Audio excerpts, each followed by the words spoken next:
થઈ જાય. ભલે મને થોડો ચા હોય પણ હંમેશા ચાહતા ભલે થોડી માળા કરો. આપણે 11ની જગ્યાએ 3 જ કરવી પણ એ શેઠ સુધી હાલવું જોઈએ. આપણો સંઘ દ્વારકા પહોંચવો જોઈએ. ઉતાવળા થઈ જાય 11 માળા હા તે શિવકથા સાંભળીએ તો ઉભરો આવી જાય ભક્તિ, પણ એ લાગુ ન કરે તો નકામ. પાર્વતીજી કીધું તો એવો કોઈ મંત્ર આપો ને મારે શોર્ટમાં ટૂંકમાં પતી જાય. અને ત્યારે ભગવાન શિવે આ મંત્ર આપ્યો છે. જો મંત્ર ઓમ રામ રામેતિ રામેતિ મનોરમે મનોરમે મનોરમે સહસ્રનામ તતુલ્યમ શ્રી રામ નામ વરાનને. ઓમ રામ રામેતિ રામેતિ રમે રામે મનોરમે સહસ્રનામ તતુલ્યમ શ્રી રામ નામ વરાનને. શિવનો આપેલો પાર્વતીનો મંત્ર છે. હજી એક વાર બોલું છું. અરે બોલાવો. ઓમ રામ રામેતિ રામેતિ રમે રામે મનોરમે સહસ્રનામ તતુલ્યમ શ્રી રામ નામ વરાનને. આ રામ મહામંત્ર છે. રામ તારક મંત્ર છે. શિવે પાર્વતીને આપેલો મંત્ર છે. એટલે મુરદાસ બાપુ સોહમ સોહમ જપો દેવી ઉમૈયા શંકર નામ સિંહાયો રે.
कबीर साहब ने 6 नाम दिया.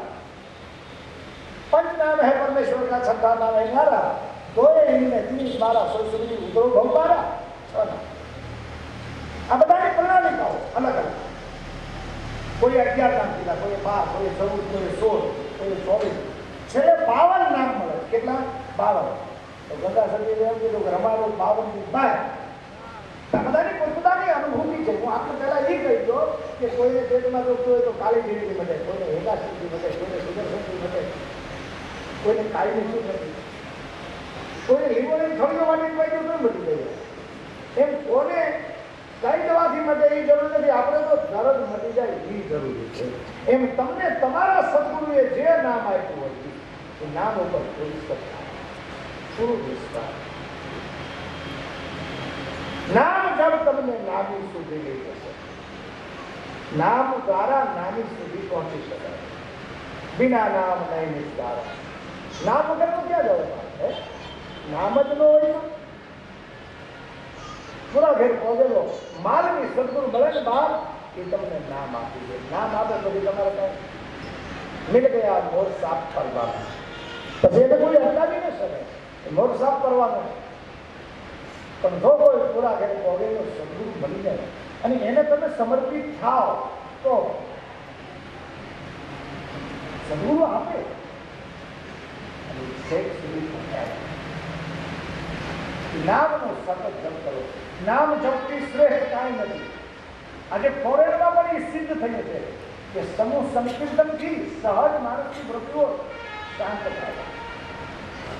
સમૂહ ભોજન, સમૂહ કીર્તન, આ બધું જરૂરી છે. તમે એકલા રોજ તમારા ઘરે ખાઓ છો, અહીં સમાજમાં બધા સાથે બેસીને ખાઓ, એની આખી અસર જુદી હોય. તમે એકલા ભજન કરો છો પણ બધાની વચ્ચે બેસી તમે નામ જપ કરો, એની અસર જુદી. એમાંય ભાન ભૂલાય છે. બાપ તો વિચાર કરો, મીરા મેવાડની મહારાણી હતી, સામાન્ય ઓળખ નહીં, મેવાડની મહારાણી. અને જે સમય પૂરી મર્યાદાનો સમય છે, ઓજનનો સમય.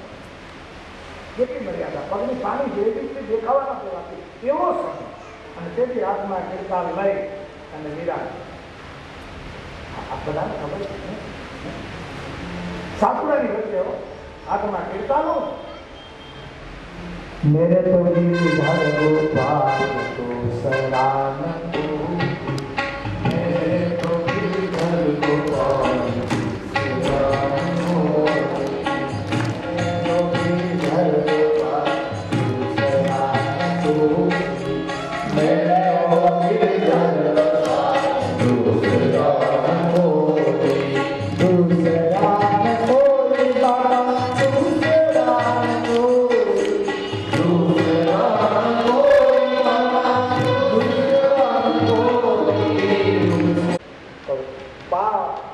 सकता है जो अपने आप को भूल सकता है.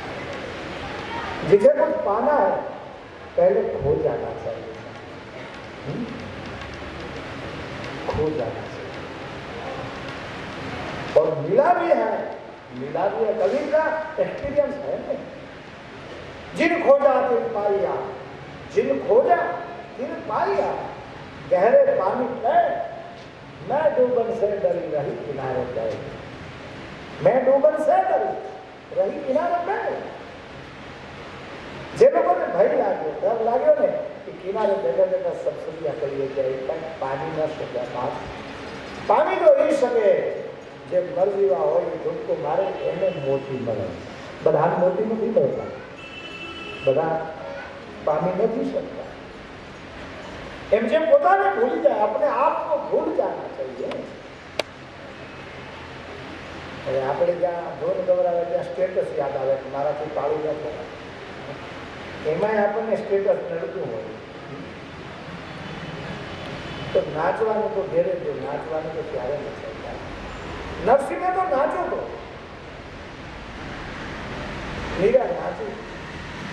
અને કેવું નાચ્યા? એકદમ બોલે ગયા. મહેતાજીની યારે કૃષ્ણને બહુ સંબંધ, આ બધાને ખબર છે. મહેતાજીના બધા કામ કૃષ્ણ કરે ને. એક વખત કૃષ્ણે મહેતાજીને કીધું માગ, મહેતા માગ. શું આપે? મહેતાજી કીધું મહારાજ મેં કોઈ દિવસ માગ્યું નથી. માગે નહીં બધા કામ કરાવે. બોલો કેટલું બુદ્ધિશાળી મહેતા. માગે નહીં, તમારું કામ એને જ કરવાનું. બોલે એક બાર માગ, મને સંતોષ થાય. प्रेम की वही पराकाष्ठा है, प्रेम की वही पराकाष्ठा है. देने वाले को ऐसा होता है मैंने कुछ दिया नहीं, तो देने वालों को ऐसा है सब कुछ मुझे दे दिया. यही पराकाष्ठा. લેવા વાળાને એમ થાય કે મને બધું મળી ગયું છે, અને દેવા વાળાને એમ થાય કે મેં કાંઈ નથી દીધું. એ પ્રેમની પરાકાષ્ઠા. પ્રેમ આપવામાં માને છે ને. બહુ આગ્રહ કર્યો પ્રભુ, મહેતા એક વાર મને સંતોષ થાય.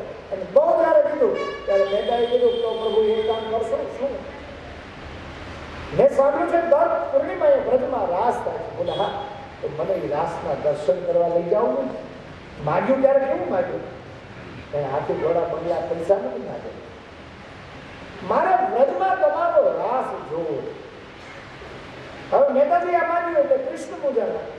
મૂંઝાણા એટલા માટે કે એનો નિયમ હતો કે રાસમાં કૃષ્ણ સિવાય કોઈ બીજો પુરુષ ન હોવો જોઈએ, કોઈ પુરુષ નહીં. હવે શું કરવું? એક તો માગમાં કહેવાય ગયું, નરસિંહ મહેતાએ માગ્યું. ભગવાને કીધું મહેતા ત્યાં બહુ કર્યું. મહેતાએ કીધું હું ક્યાં આગ્રહ કરતો, તમે આગ્રહ કરતા હતા. તમારે નોતું હોય જાય ને. એ તો એને તમે જયારે સીધ્યામાં જ હતું. મહેતાની ભક્તિ એવી હતી, ભગવાનને મુશ્કેલીમાં મૂકી દે. આ ભક્ત નો દેવાય તો કઈ નહીં, પ્રભુ તમે બોલ્યા થઈએ ભોગ ને મેં માગી થઈએ ભોગ. ભગવાન એવું ન ચાલે. તો લઈ જાઓ. એટલે ભગવાને ત્યાં લાગો બુદ્ધિ વાપરી, બુદ્ધિ. એક મસાલવાળાની જગ્યા ઊભી કરી, ટેમ્પરરી હો, ટેમ્પરરી. લાખો હોય ત્યાં બધું નથી હોય જતું. અને ત્યાં નરસિંહ મહેતાના મસાલા, મસાલ એટલે શીશમનું લાકડું હોય, એના ઉપર કપડાં લીધા હોય, એના ઉપર ઘી નાખતું જવાનું, એને સળગાવવાનું. આ મસાલો એનું અજવાળું પછી જ્યારે લાઈટ નહોતી ત્યાં લીધા મોટો દીવો